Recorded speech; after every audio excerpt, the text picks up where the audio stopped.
Foolish Quack.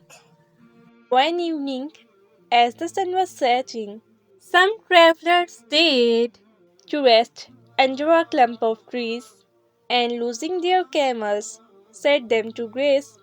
It happened that one of the animals entered a melon field and that melon struck in its throat. The owner, seeing this and fearing to lose the animal, tied a blanket round its throat and then struck the place with the greatest violence. Instantly, the melon broke in the throat of the camel and it was then easily swallowed. A certain man who had just come up, looking on and observing this proceeding, shouldered his bundle and going to the next village, pretended that he was a doctor. But what can you cure? Asked the villagers. I can cure the goitre, answered the quack. An old woman, whose throat was swollen to a frightful size, exclaimed, "Oh, my son, if you would only cure my goitre, I would bless you for evermore." "Certainly," answered the man.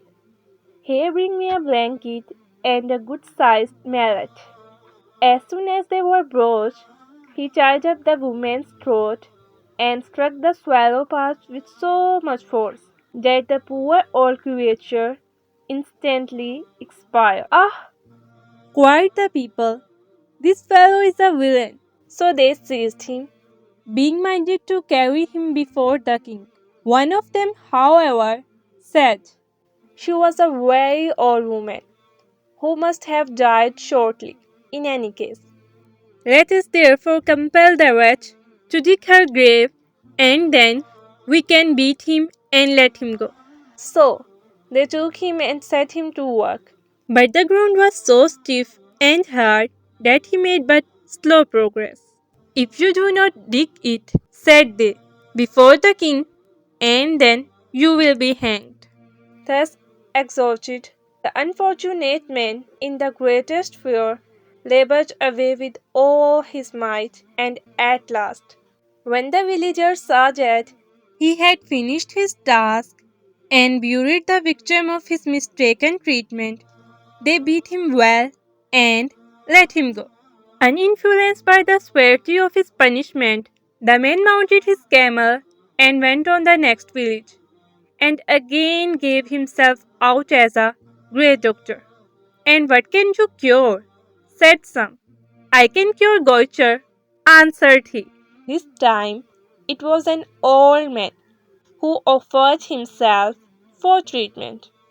But the pretended doctor said, "Look here, good people, I shall do my best to cure this case. But remember, if I am so unfortunate as to kill him, I am not to be compelled to dig the man's grave." "A pretty sort of doctor you must be," cried they.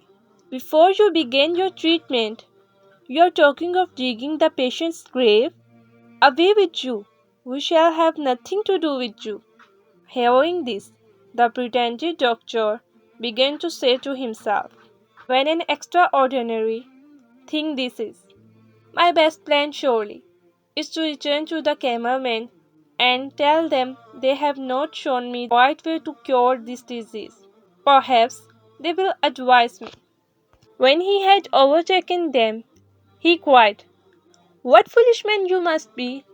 I met an old woman who suffered from goitre, just like your camel, and I tied a blanket round her neck and struck her with a mallet, but instead of recovering, like your camel, she died, and instead of catching a feel, I was compelled to dig her grave."